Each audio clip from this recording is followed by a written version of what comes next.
in fact, the first video, I told you why I set up this channel.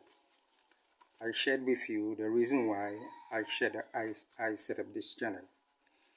In the second video, I gave you a list of the issues and topics that I want to discuss as the conversation evolved, as I put out different videos.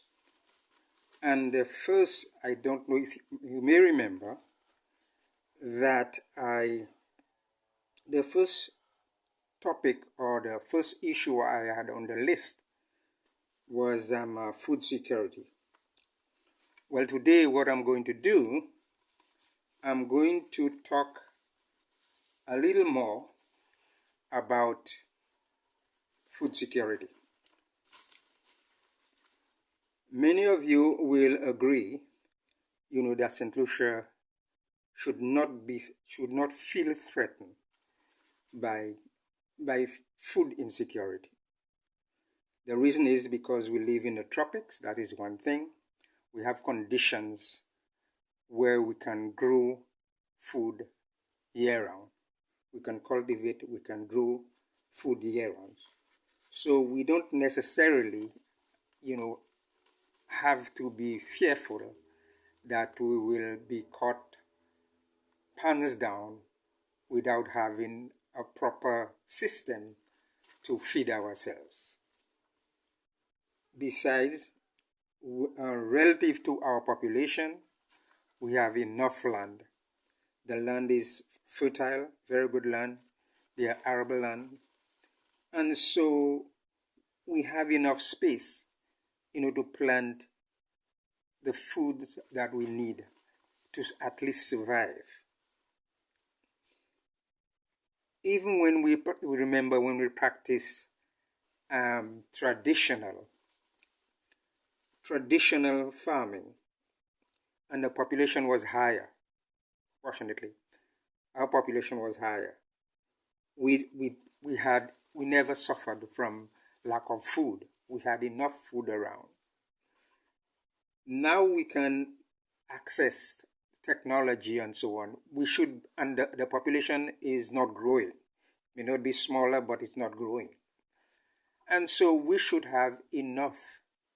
We should apply those technologies, in farming, so that we can produce enough to feed the people who are here with us.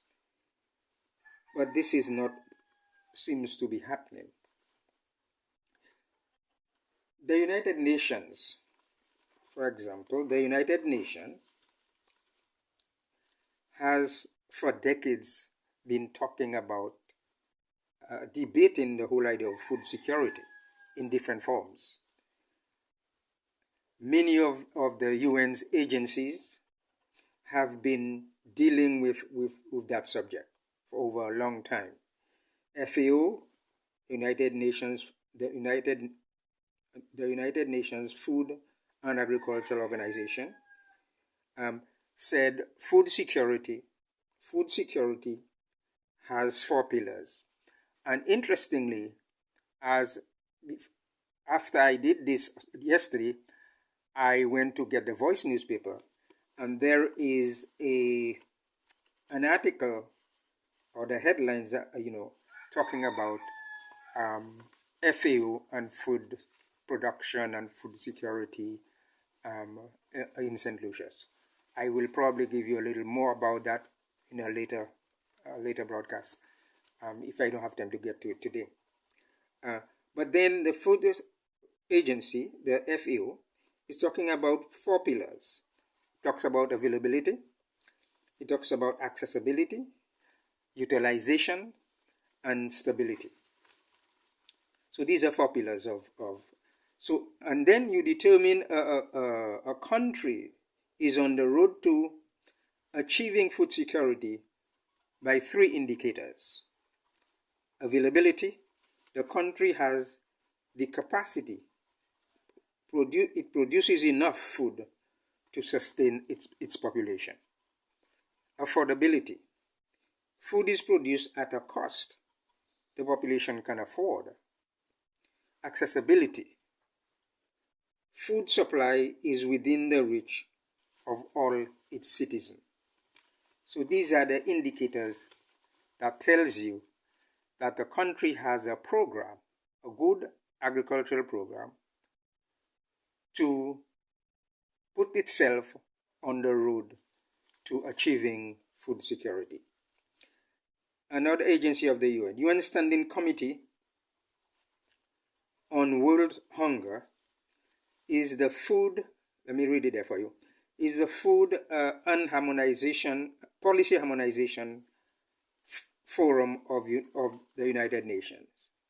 Its mandate to promote cooperation among the agencies, the UN agencies and partner organizations in support of community, national, regional and international efforts to end malnutrition. Another agency, the UN Security Council Resolution 2417, recognized the link between hunger and conflict. If you have a hungry population, a hungry man is an angry man, simply put. The UN Food Program Reforestation and Land Rehabilitation Project calls for climate insurance for small farmers. The UN Consensus on Food Security says a person is considered food secure when they have physical, social, and economic access to sufficient, safe, and nutritious food. St. Lucia being a UN member state. So what is stopping us? What is stopping us from creating food security plans or programs to reflect or support the UN's mandate, the UN plans, and the UN perspective on food security?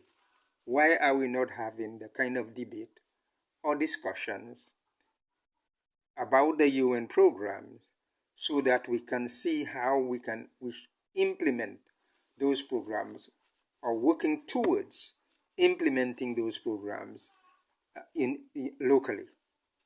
Why are we not doing it? Because we are not honest with ourselves. We are not honest. I am saying this because it took COVID, it took the impact of COVID on our food situation to even acknowledge that we are faced with an impending crisis. Before, it was like business as usual. We saw the problem before COVID, but we never take it seriously. And I'm not sure if we have taken it seriously up to now.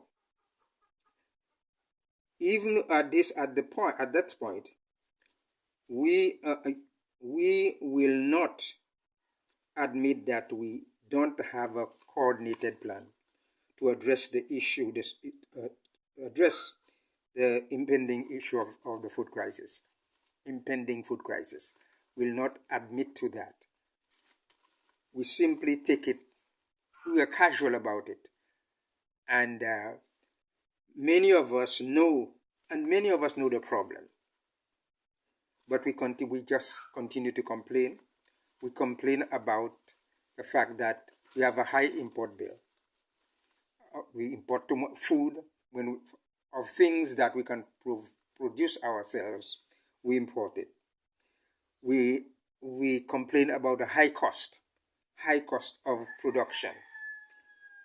We complain about rising prices.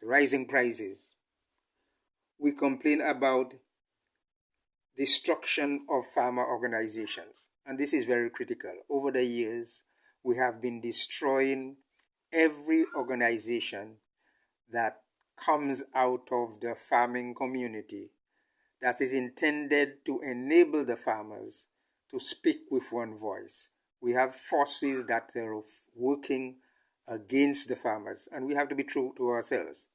Working against farmers, preventing them from getting together to address the problems that they face. In fact, to find solutions for the challenges that they have. This is not allowed. Instead, we make the farmers believe, individual farmers, and that happens not only among in the farming community. It also happens in other areas of St. Lucia as well, where people believe that we can make it on our own and we don't necessarily need the next door neighbor in order to enhance our livelihood or ourselves, our programs. We prefer to believe that if the farmer is not around, if the next door farmer